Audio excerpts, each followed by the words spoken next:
Cricket and politics ये दो separate चीजें हो सकती हैं, बट किसी दूसरी कंट्री में, नॉट इन इंडिया। इंडिया में पॉलिटिक्स हर चीज में है, फिर क्रिकेट उससे दूर हो, सवाल ही नहीं। अगर आपको लगता है कि आईपीएल टीम्स में प्रेशर एंड पॉलिटिक्स है, तो इसको 1000 से मल्टीप्लाई कर दीजिए, तो इतनी पॉलिटिक्स इंडियन क्रिकेट टीम की कोचिंग में है। ऐसा केएल राहुल ने जस्टिन लैंगर से कहा था, जब लैंगर को 2024 में इंडियन टीम का हेड कोच बनने के लिए अप्रोच करा गया था।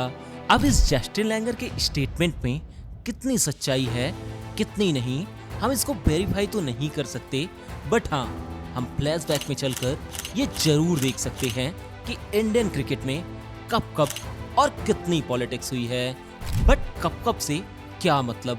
अगर हम कपिल देव के टाइम की, गांगुली के टाइम की पॉलिटिक्स डिस्कस करने बैठ गए तो दिन गुजर जाएगा। इवन अगर हम धोनी युवराज के टाइम के पॉलिटिक्स को इस वीडियो में इंक्लूड कर लेते हैं तो वीडियो घंटों लंबी हो जाएगी। सो अब आपको शायद कुछ आइडिया लग रहा हो कि इंडियन टीम में पॉलिटिक्स कब से है और कितनी है। तो इस इंडियन क्रिकेट की पॉलिटिक्स को हम 2-3 साल पहले के Rohit Kohli and BCCI captaincy drama से समझते हैं। डेट 16 सितंबर 2021, T20 वर्ल्ड कप से एग्जैक्ट 1 महीने पहले विराट कोहली ये अनाउंस करते हैं कि वो T20 वर्ल्ड कप के बाद टीम इंडिया की T20 कैप्टेंसी से स्टेप डाउन कर जाएंगे एंड टेस्ट एंड ओडीआई की captaincy as it is continue करेंगे। एंड इसके लिए उन्होंने बाकायदा पोस्ट भी डाली कि ये एक सोचा समझा डिसीजन है। इसके लिए उन्होंने जैसा and BCCI president Saurabh Ganguly से बाकायदा कंसर्न किया है एंड वो भी इस चीज से पूरी तरह से एग्री हैं। एंड विराट कोहली ने इसके साथ ये भी ऐड करा कि वो ओडीआई एंड टेस्ट की कैप्टेंसी पर फोकस करना चाहते हैं, जिसे उन्होंने बीसीसीआई से डिस्कस भी करा और बीसीसीआई को इसमें कोई ऐतराज नहीं। अब विराट कोहली T20 की कैप्टेंसी छोड़ रहे थे। अब ये डिसीजन उनके फैंस को डाइजेस्ट तो नहीं हो रहा था, बट वर्ल्ड कप में जब इंडिया पहले पाकिस्तान फिर न्यूजीलैंड से हार कर वर्ल्ड कप में लीग स्टेज से ही बाहर हो जाती है, तो सबको कोहली का ये डिसीजन ठीक भी लगता है। चलो बढ़िया किया, खुद ही कैप्टेंसी छोड़ दी, नहीं तो अगर हटाए जाते तो इतने बड़े प्लेयर की रेपुटेशन को ठेस पहुंचती। बट अभी बीसीसीआई के अंदर अलग ही खिचड़ी पक रही थी।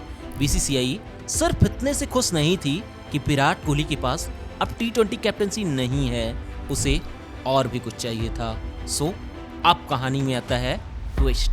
वर्ल्ड कप के ठीक बाद साउथ अफ्रीका सीरीज के लिए टीम अनाउंस होती है एंड इसमें बताया जाता है कि विराट कोहली को ओडीआई की कैप्टेंसी से भी हटा दिया गया है एंड अब ओडीआई के भी कैप्टन रोहित शर्मा होंगे।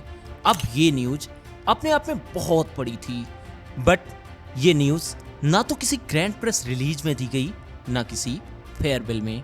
दी कैसे गई?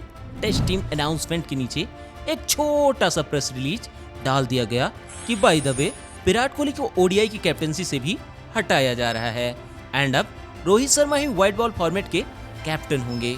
सोच के देखिए, एक इतना लेजेंडरी प्लेयर, इतना सक्सेसफुल कैप्टन, और आप बिना उसके कंसर्न किए कह रहे हैं बाय द वे हम आपको हटा रहे हैं। अब पॉलिटिक्स नहीं तो क्या था ये? बवाल तो अब मचना ही था। रातों रात बीसीसीआई प्रेसिडेंट सौरभ गांगुली और जैसा को इतनी गालियां पड़ने लगी जितनी कभी नहीं पड़ी, और उधर मीडिया में ग्रेग चैपल की 2 महीने पहले की क्लिप खूब जमकर वायरल होने लगी, जिसमें उन्होंने कहा था कि गांगुली के टाइम पे जब मैं कोच था तो गांगुली को खेलने से कुछ खास मतलब नहीं था, वो बस इंडियन टीम के कैप्टन बने रहना चाहते थे। एंड अब इस सिनेरियो में ये होने लग चुका था कि इंडियन फैंस जो ग्रेग चैपल को हमेशा गाली बकते थे, अब वो ग्रेग चैपल को भी इज्जत देने लग चुके थे। और इधर ट्विटर पे विराट कोहली के फॉलोअर की अकाउंट शाह गांगुली ट्रेंड कराने लग चुके थे। अब तक इस मामले की सीरियसनेस गांगुली को समझ आ चुकी थी, तो अब गांगुली मीडिया के सामने आते हैं एंड कहते हैं कि विराट को T20 कैप्टेंसी छोड़ते समय ही हमने उनसे कहा था कि या तो आप T20 कैप्टेंसी कंटिन्यू करिए, नहीं तो ओडीआई कैप्टेंसी भी आपको छोड़नी होगी, क्योंकि हम नहीं चाहते कि व्हाइट बॉल में 2 कैप्टन हो। एंड बात रही उन्हें इन्फॉर्म न करने की, तो हमने 48 आवर्स पहले ही उनको बकायदा इन्फॉर्म करा था, बट जब उन्होंने कोई रिप्लाई नहीं किया तो हमने उन्हें निकाल दिया। As simple as that. यहाँ पर गांगुली ने अपनी तरफ से तीर कोहली की तरफ फिर से मोड़ दिया था। अब सोशल मीडिया पे लोग विराट को इगोइस्टिक, सेल्फिश एंड तरह तरह की चीजें लिखने लग चुके थे।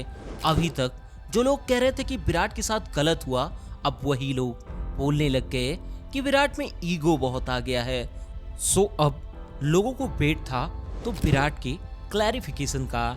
एंड 15 दिसंबर 2021 विराट कोहली एक प्रेस रिलीज करते हैं एंड उसमें उन्होंने ऐसा बम फोड़ा कि गांगुली सहित पूरी बीसीसीआई हिल जाती है। विराट कोहली ने कहा कि T20 कैप्टनसी छोड़ते वक्त मुझसे ये बिल्कुल नहीं कहा गया था कि आपको ओडीआई की भी कैप्टनसी छोड़नी होगी। एंड रही बात इन्फॉर्म करने की, तो मुझे सिर्फ मीटिंग से 90 मिनट पहले बताया गया था कि आपको हटाया जा रहा है एंड रोहित को लाया जा रहा है। विराट ने कहा इससे मुझे कोई ऑब्जेक्शन नहीं था, बट मैंने कहा मुझे पहले इन्फॉर्म तो कर देते। सो अब विराट कोहली ने बीसीसीआई एंड गांगुली को फिर से कटघरे में खड़ा कर दिया। फिर एक बार विराट के सपोर्टर्स की लहर आ गई। लोग कहने लग गए कि विराट गांगुली से ज्यादा सक्सेसफुल कैप्टन है, इसीलिए गांगुली जलन में उसको हटाना चाहते हैं एंड ब्ला ब्ला। अलग अलग तरीके से गांगुली एंड बीसीसीआई को एक बार फिर से गालियां पड़नी शुरू हो चुकी थी। एंड अब इस गहमा गहमी के बीच एक बार पर्सनल लेवल पर ट्विटर यानी आपके एक्स पर भी चल रहा था। रोहित ने विराट को अनफॉलो कर दिया, अनुष्का ने रोहित को एंड सो ऑन। सो इतनी सारी पॉलिटिक्स और ड्रामे के बीच टीम इंडिया चली साउथ अफ्रीका टेस्ट खेलने। एंड रोहित शर्मा जो स्क्वाड में थे वो साउथ अफ्रीका नहीं जाते हैं। एंड रीजन क्या दिया जाता है? इंजरी। बट असल रीजन तो टेस्ट टीम के कैप्टन विराट कोहली होते हैं, जो सबको मालूम होता है। अब जो राइवलरी बीसीसीआई वर्सेस विराट थी, वो अब इतनी सारी पॉलिटिक्स के बाद रोहित वर्सेस विराट बनती जा रही थी। वो जो कहावत है कि एक म्यान में 2 तलवार नहीं हो सकती, अब कुछ ऐसी ही कंडीशन हो चुकी थी। सो इतने सारे ड्रामे और पॉलिटिक्स के बीच थोड़ा सा क्रिकेट भी खेला जाता है।